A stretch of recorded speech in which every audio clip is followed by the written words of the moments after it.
Olá, bom estar aqui novamente nesse canal de bênção da Primeira Igreja Batista em Parque União, para dar sequência a uma série de vida e espiritualidade baseado no livro de Salmos. Dessa vez para falar do Salmo 32.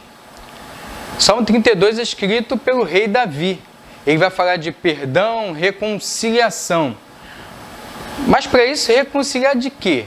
Ora, desde que o pecado entrou no relacionamento entre Deus e o homem, ora, passou-se a ter um Deus irado com um homem pecador. E como um Deus santo, ele não se coaduna com o pecado, houve uma separação de Deus com o homem por causa do pecado. O problema do pecado, não diferente, é a relação de Davi falando de todas as suas queixas no Salmo 32.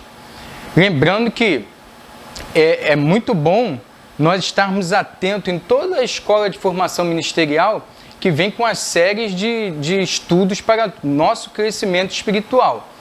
Dessa vez, como estamos falando do Salmo 32, interessante nós entendermos essa trajetória de Davi dentro do Salmo 32.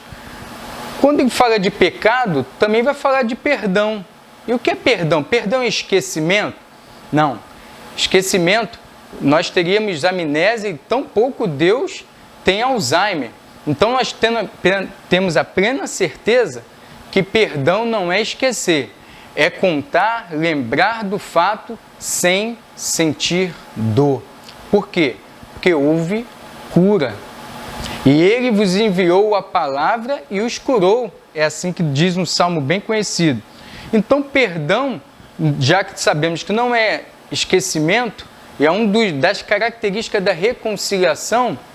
Então, vamos ao Salmo 32 de fato, que começa dizendo assim, versículo 1 e 2. Bem-aventurado, toda vez que a Bíblia se refere bem-aventurado, é feliz. Bem-aventurado aquele cuja iniquidade é perdoada, cujo pecado é coberto, ou seja, apagado.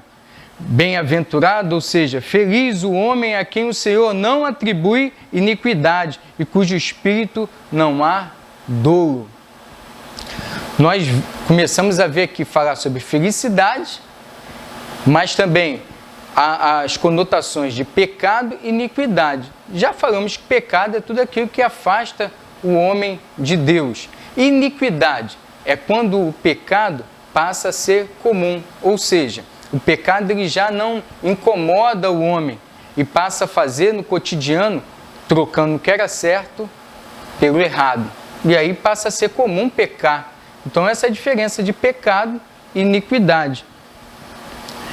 E dessa felicidade, aquele homem que aponta para os pecados e iniquidades são perdoados, ele se torna feliz. Mas existe um passo a passo para que haja a reconciliação de Deus para com o homem, e o homem passa a ter a livre acesso a Deus. O primeiro é confessar os nossos pecados. Davi, ele fala assim, ó, no versículo 3, acompanhe aí na sua Bíblia. Enquanto calei os meus pecados, envelheceram os meus ossos, pelos meus constantes gemidos todos os dias. Essas são as consequências do pecado, né?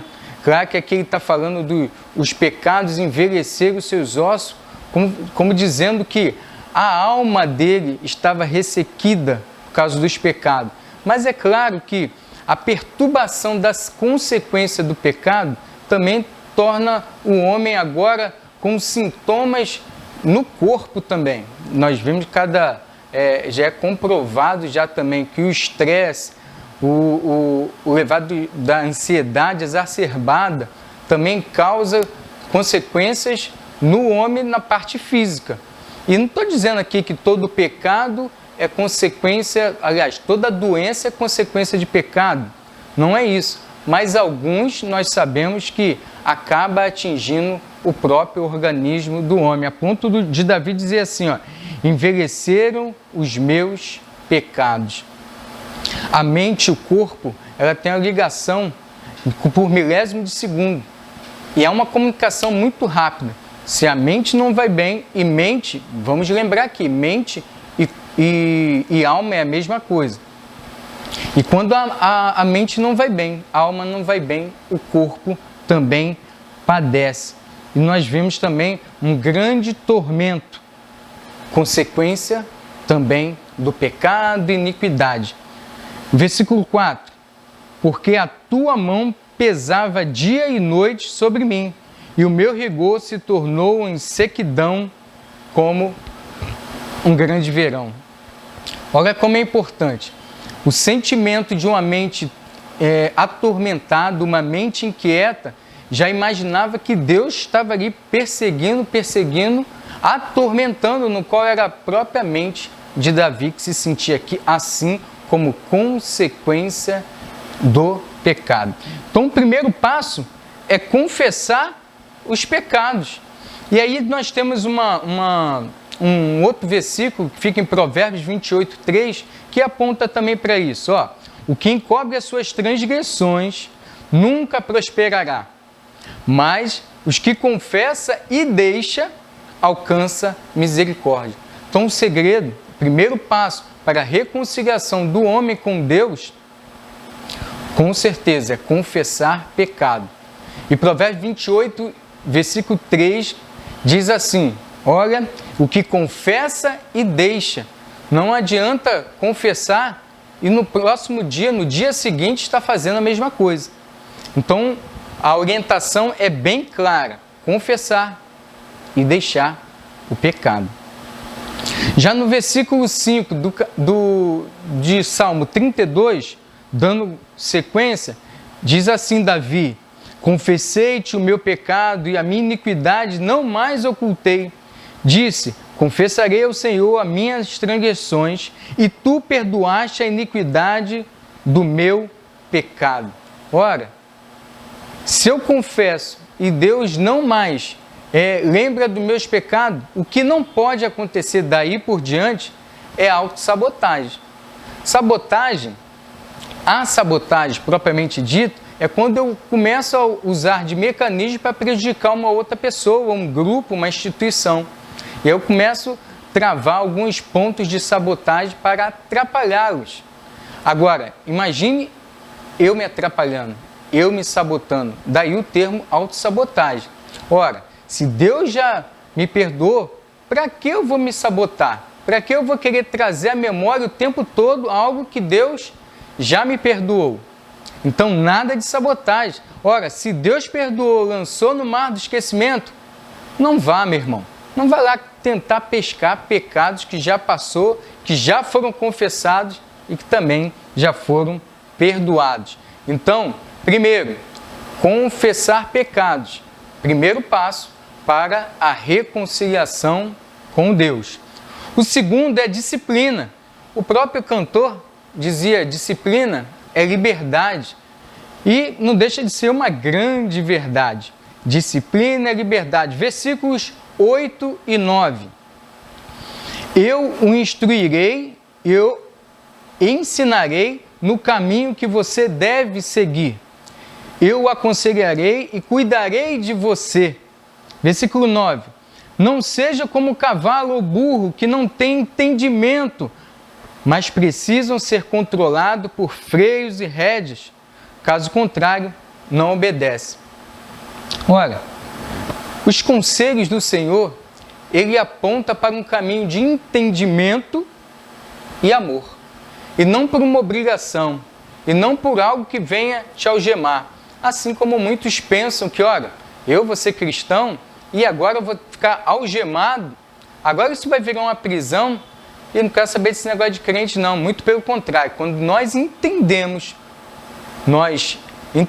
o plano de salvação, entendemos o que Deus nos chamou para sermos, há entendimento. E eu começo a ver como a disciplina, os conselhos do Senhor, como algo que parte do entendimento e amor de um Deus que em nenhum momento seja no pecado ou em iniquidade, mudou 1 centímetro daquilo que ele sente por nós.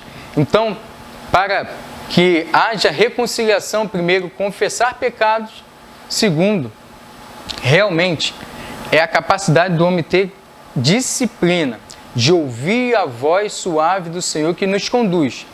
E pelo contrário, nós não somos obrigados, nós não somos como os burros, os cavalos, que precisam colocar uma rédea. Não, é o Santo Espírito do Senhor que conduz e aponta o caminho a que deve seguir, que são os conselhos do nosso Deus. E nunca por obrigação ou uma prisão.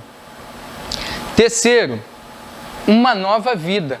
A reconciliação com Deus aponta para uma nova vida. Assim como se nós nos reconciliarmos com pessoas que, por alguma desavença, houve um afastamento, quando há um reencontro, uma restauração de uma amizade, de um casamento, de um relacionamento, de um namoro, relacionamento de membros da igreja, ora, isso faz uma diferença incrível. E daí por diante, há uma nova vida, uma nova caminhada. Versículo 10 e 11. Muitas são as dores dos ímpios, mas a bondade do Senhor protege quem nele confia. Alegrem-se no Senhor e exultem, pois vocês são justos. Cantem de alegria, todos vocês que são retos de coração. Ora, antes os ossos eram envelhecidos, requecidos. Ora, agora são vidas transbordantes. Devemos cantar. Muda ou não muda o humor quando nós nos reconciliamos com Deus? Tem que mudar. A vivência, os pequenos detalhes, quando você entra dentro do carro, liga o som, o humor é outro. Quando nós passamos, nós cantamos, nós sorrimos para a pessoa, porque somos reconciliados com Deus. Pecados confessados aponta para uma vida nova também com o Senhor. Pecados confessados e perdoados aponta para uma vida transbordante, um óleo de alegria que vem sobre as nossas vidas. E olha, se antes nós vivíamos na tristeza por causa do pecado, hoje devemos ser felizes, cantar alegremente, não devemos andar entristecido, guardado e trazendo à memória uma coisa que nos fazia triste. Agora não, quero trazer à memória as coisas que me dão esperança. Então cantem, sorriam, cantem de alegria todos vocês que são retos de coração. E aí, além desse espaço de reconciliação, temos os benefícios da reconciliação. Novas expectativas. Ora, antes nós pensávamos em ficar isolado. Ora, é o primeiro sintoma, né? Quando o homem está longe de Deus, é querer se afastar tanto de Deus como das pessoas. Agora os relacionamentos têm novas expectativas, novos rumos, um novo amanhecer, o sol brilhando aponta para coisas que poderíamos estar fazendo e ainda não fizemos. Opa, então agora eu tenho que seguir, eu tenho que entender aquilo que Deus me chamou para ser e eu ainda não fui. Conhecer-se a si mesmo aponta para aquilo que Deus nos fez lá no início da criação. Faremos o homem à nossa imagem e semelhança, não é isso? Quando nós nos reconciliamos com Deus, nós nos aproximamos mais e começamos a parecer cada vez mais com Deus. Começamos a ser imagem e semelhança a partir do momento que eu me reconcilio com Deus e entendo o propósito naquele na qual eu fui chamado. E claro, os benefícios que traz é uma vida de santificação, onde eu me afasto cada vez mais do mundo e me aproximo de Deus. Como conclusão dessa videoaula, que benefício tem isso? Claro que o salmista Davi, ele está falando lá no Antigo Testamento, mas ele aponta o tempo todo, o Antigo Testamento aponta para a vinda do Messias. Nós sabemos que o Messias já veio, morreu na cruz do Calvário por nós, e ao terceiro dia ele ressuscitou. Por isso que Paulo, escrevendo a segunda carta aos Coríntios, vai dizer assim, e aí a gente vai entender os benefícios de todo esse contexto. Eu me reconcilio com Deus, e daí? E agora daqui por diante? E aí ele diz assim, ó, 2 Coríntios 5, 18 ao 20. Tudo isso provém de Deus, que nos reconciliou consigo mesmo por meio de Cristo e nos deu o ministério da reconciliação. Olha, se isso é bom para mim, agora eu me entendo como um ministro, que essa é a ideia da escola de formação ministerial, não é isso? Cada aluno, um ministro da reconciliação.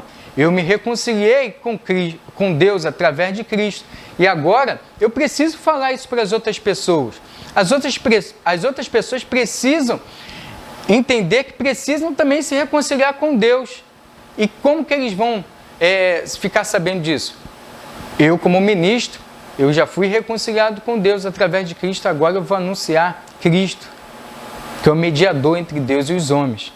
E aí ele segue assim, ou seja, que Deus em Cristo estava reconciliando consigo mesmo o mundo, não lançando em conta os pecados dos homens, que nos confiou a mensagem da reconciliação. Portanto, somos embaixadores por Cristo, como se Deus estivesse fazendo o seu apelo por nosso intermédio. Ou seja, nós somos intermediários da proclamação dessa mensagem de reconciliação. Por amor a Cristo, lhe suplicamos, reconcilie-se com Deus. Que essa aula possa ter sido uma bênção na sua vida. Mas se foi na sua vida, ora, primeiro, curta a nossa página do Facebook. Segundo, inscreva-se no nosso canal no YouTube, Primeira Igreja Batista em Parque União. E olha, não deixe de acionar o sininho. Toda vez que a gente aciona o sininho, o que acontece?